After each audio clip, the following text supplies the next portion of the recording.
आपकी क्या योजनाएं हैं, मतलब आप क्या चाहते हैं बागपत के लिए, आप क्या करना चाहते हैं? नहीं, मैं तो टिकट की तो हाँ भविष्य के बारे में हाँ कोई कुछ नहीं कह सकता, लेकिन मैं तो एक ही बात कह सकता हूँ, जो भी यहाँ से जनप्रतिनिधि बने, चाहे वो है सांसद बनो, चाहे वो एमएलए बनो, हाँ विधायक बनो, उनके मन में एक ही उनको मुख्य ये होना चाहिए कि हमें युवाओं के लिए कुछ करना है, क्योंकि उन्हें बार बार अवसर नहीं मिलने का, हाँ, ना सांसद बनने का ना विधायक बनने का। बिल्कुल। तो युवाओं के लिए कुछ करके, युवाओं के लिए पहली शर्त है कि उनको आज का जो युग चल रहा है वो खेलों के प्रति, इसमें ना आरक्षण है ना कुछ है, जो योग्यता दिखावा वो आगे बढ़ागा। तो उनको अधिक से अधिक सुविधाएं देनी चाहिए, गांव स्तर पर देनी चाहिए।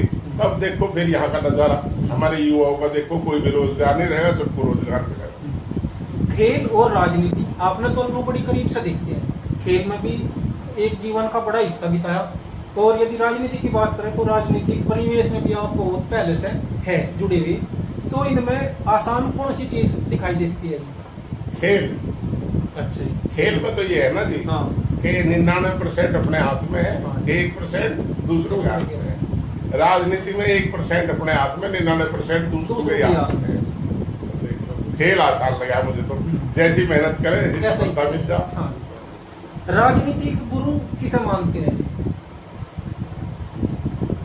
नहीं, गुरु तो कभी कोई बनाना सोचा ही नहीं। गुरु तो क्या सोच, पार्टी के हिसाब से हित में रही थी, तो उसमें राजनीतिक गुरु तो क्या कहा जा सकता है कोई। एक चीज और जी, एक अक्सर आपके ऊपर आरोप लगाया जाता है, ये सही है या गलत है, कि जब आप लोकदल में थे तब आपने जो एक्टर है सन्नी देओल, तो उसके साथ में मतलब मारपीट की थी, ये कितना सच और कितना झूठ है? नहीं, मुझे तो पता भी नहीं वो कब आधा कब था, जिस था मुझे नहीं पता। मैं तो अखबारों में पढ़ा था कि कहीं आए तो किसी और गांव का कहीं सुना था।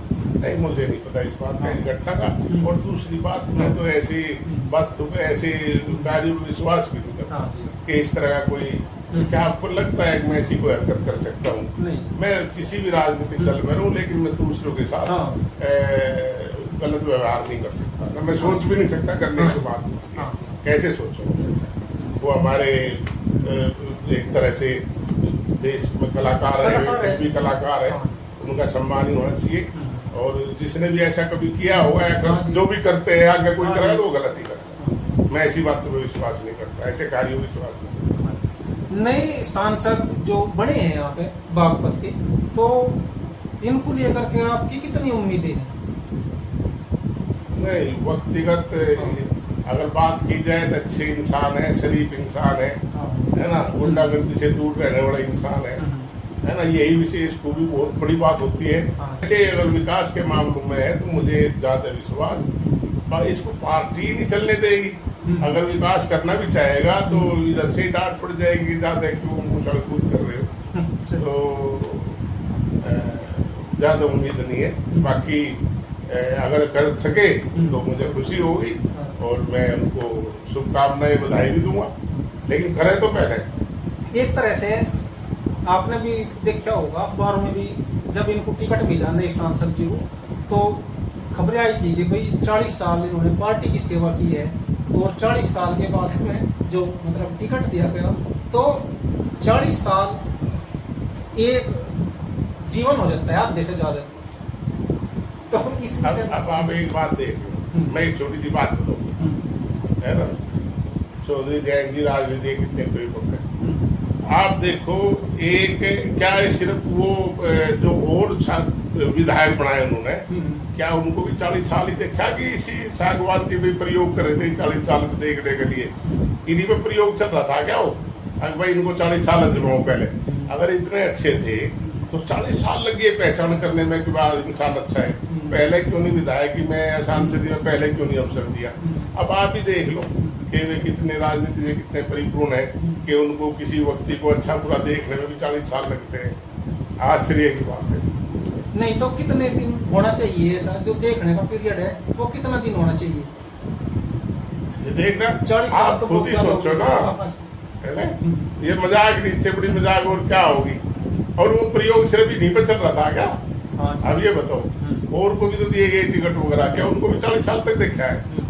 बस अपना में कह रहे ऐसे जो माए पकड़े ऐसे गुरु ऐसे चिल्ले है ना, गुरु कूद नो चेले कूद तेरा। ये हालत इस पार्टी में हो रही है कि लोकतंत्र में क्या कहा जाए इनके बारे में, तो इनकी महिमा यही जाने। आप जैसा खेल के क्षेत्र में रही, बहुत सारी कुश्तियां लड़ी, अर्जुन अवार्ड आपको मिला, यश भारती मिली, और कौन कौन से में मिले जी? अवार्ड जो भी अच्छा। मिलते रहे हाँ। बीच में। तो इन सब के बीच में आपको जो शोहरत मिली, वो शोहरत और दूसरे लोगों के हिस्से में नहीं आई इतनी, इसका क्या कारण मानते हैं?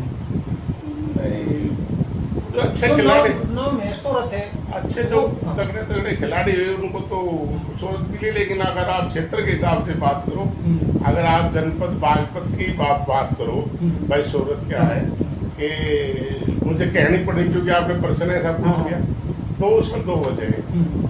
पहली वजह तो ये है जो सबसे बड़ी है कि जो हिसाब शोहरत कह रहे हो, ये तो जब तक मैंने कोई पदक प्राप्त नहीं किया तब भी मेरे क्षेत्र में मुझे इतनी मिल रही थी।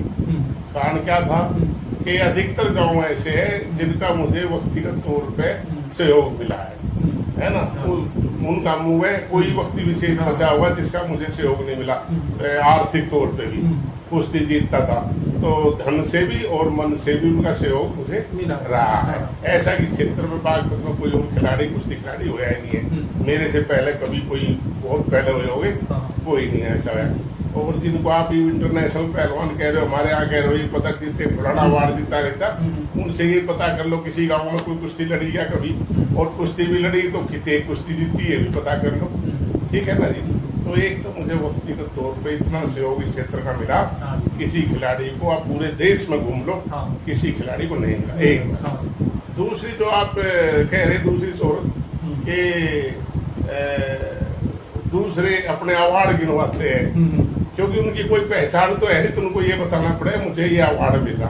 मुझे तो कभी बताने की जरूरत नहीं पड़ती, मुझे अच्छा अवार्ड मिला। मुझे अवार्ड से अलग सुभाष पहलवान के नाम से लोग हुए, मैं तो कभी अवार्ड बताता ही नहीं। और रही बागपत के, अगर सारे पहलवानों के आप पदक इकट्ठे करो, मेरे अकेले करो, तब भी मेरे शायद उनसे ज्यादा पदक पाओगे। तो ये उपलब्धि भी आप सबके क्षेत्र के सहयोग से मुझे मिली है।